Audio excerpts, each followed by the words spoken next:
Германија назначи специјален пратеник за Македонија кој ќе посредува во решавањето на политичката криза.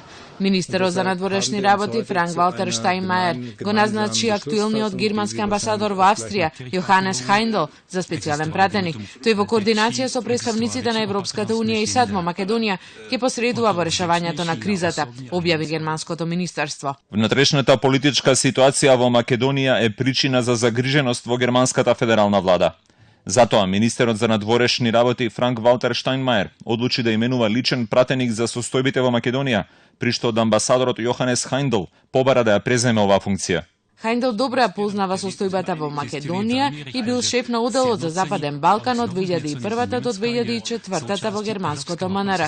Се очекува тој брзо да пристигне во Скопје и да се вклучи во преговорите меѓу партиските лидери кои веќе се започнати, а 11 мај е крајниот рок за договор.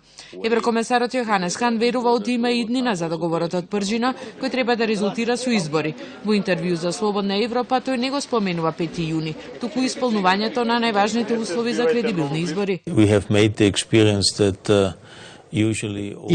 Имавме искуство кога вообичаено сите различни рокови беа исполнети, како што првично беа договорени или малку подоцна. Затоа, финалната битка е да има избори. Но јас мислам дека она што е важно е да се одржат избори кои ќе бидат прифатени од меѓународната заедница. Тоа значи дека мора да има чист избирачки список, мора изборите да бидат без заплашување кандидати, партии и лица.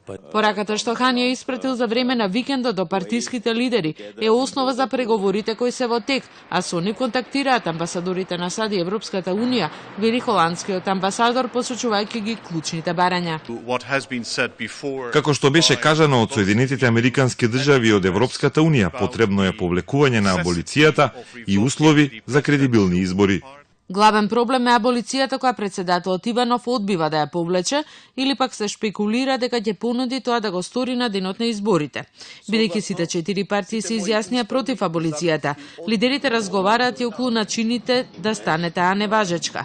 Се преговари околу одложување на изборите на есен или дури за 1 година, па и формирање на експертска или влада за национален спас. Ова за сега се само шпекулации за она што е на преговарачката маса, а за конкретни решенија остануваат уште 6 дена.